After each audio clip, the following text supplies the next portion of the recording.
उत्तर प्रदेश की राजनीति में एक बार फिर बहन जी की एंट्री ने मचा दी है हलचल। दिल्ली से लेकर लखनऊ तक सबके मन में कई सवाल। क्या मायावती 2027 में फिर बदलेंगी गेम? 3 साल से शांत दिख रही बीएसपी अब अचानक क्या एक्टिव मोड में है? जिस बीएसपी को कभी बीजेपी की बी टीम कहा गया, क्या वही बीएसपी अब 2027 में बीजेपी का सबसे बड़ा सिरदर्द बनने वाली है, या फिर चुनाव आते ही बीएसपी की वही पुरानी एंट्री और एग्जिट वाली राजनीति शुरू हो गई है? नमस्कार, मैं खुशबू सिंह और आप देख रहे हैं खबर ट्रेंड्स लाइव। उत्तर प्रदेश की राजनीति में एक बार फिर वो नाम चर्चा में है जो पिछले कुछ सालों से सिर्फ प्रेस नोट और एक्स प्लेटफॉर्म तक ही सीमित नजर आ रहा था। जी हां, यूपी की पूर्व मुख्यमंत्री मायावती। 2027 चुनाव से पहले बीएसपी में अचानक बड़ी हलचल ने राजनीतिक गलियारों में नए सवाल खड़े कर दिए हैं। दिल्ली से लेकर लखनऊ तक बैठकों का दौर शुरू हो चुका है। संगठन को दोबारा एक्टिव करने की कोशिश हो रही है और बहन जी एक बार फिर अपने पुराने सोशल इंजीनियरिंग मॉडल पर काम करती दिख रही हैं।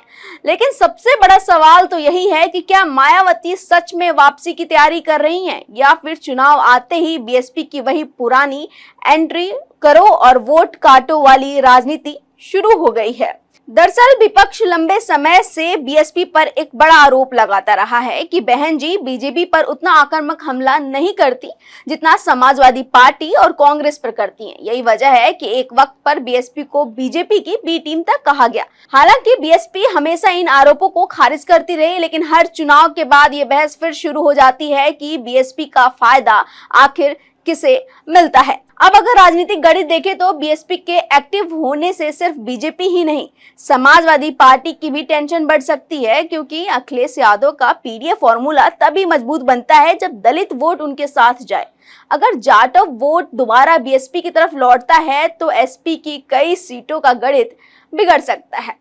वहीं बीजेपी के लिए भी खतरा इसलिए है क्योंकि पिछले कई चुनावों में उसने दलित और गैर यादव ओबीसी वोट में बड़ी सेंध लगाई थी। एसपी और मायावती के रिश्ते की बात करें तो 1995 का गेस्ट हाउस कांड आज भी यूपी राजनीति की सबसे बड़ी दरार माना जाता है। 2019 में दोनों साथ जरूर आए, लेकिन वो गठबंधन ज्यादा दिन तक नहीं चला। अंदर खाने अविश्वास कभी खत्म नहीं हुआ। यही वजह है कि आज भी बीएसपी और समाजवादी पार्टी के बीच दूरी साफ दिखाई देती है। हाल ही में कांग्रेस नेताओं का मायावती के आवास पहुंचना और उनका मुलाकात ना कर पाना भी कई राजनीतिक संकेत दे गए। इसे ऐसे देखा जा रहा है कि बहन जी फिलहाल किसी गठबंधन वाली राजनीति से दूरी बनाकर चलना चाहती हैं। बीएसपी शायद ये मैसेज देना चाहती हैं कि वो किसी की बी टीम नहीं है, बल्कि खुद एक स्वतंत्र ताकत है।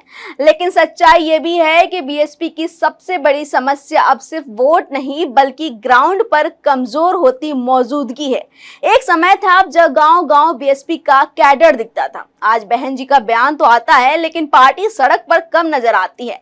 नई पीढ़ी का वोटर अब सिर्फ जातीय समीकरण नहीं, एक्टिव राजनीति और ग्राउंड कनेक्शन भी देखता है। अगर मायावती को सच में 2027 में बड़ा खेल करना है तो सिर्फ प्रेस रिलीज और बंद कमरे की बैठकों से काम नहीं चलने वाला।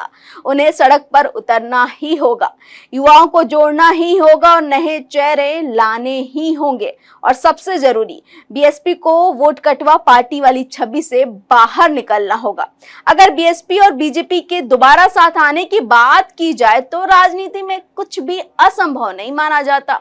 इतिहास गवाह है कि दोनों पार्टियां पहले साथ सरकार बना चुकी हैं। हालांकि अभी दोनों खुलकर ऐसा कोई संकेत तो नहीं दे रहे हैं, लेकिन अगर 2027 में त्रिशंकु विधानसभा जैसी स्थिति बनी तो यूपी की राजनीति में नए समीकरण बनते देर नहीं लगेगी। फिलहाल इतना तो तय है कि 2027 की लड़ाई सिर्फ भाजपा बनाम सपा नहीं रहने वाली, क्योंकि अगर बहन जी ने अपना पुराना वोट बैंक दोबारा खड़ा कर लिया तो यूपी की राजनीति में फिर वही पुराना सवाल गूंज सकता है कि क्या बहन जी फिर गेम बदलने वाली है। ऐसे और अपडेट के लिए बने रहिए हमारे साथ और देखते रहिए खबर ट्रेंड्स लाइव।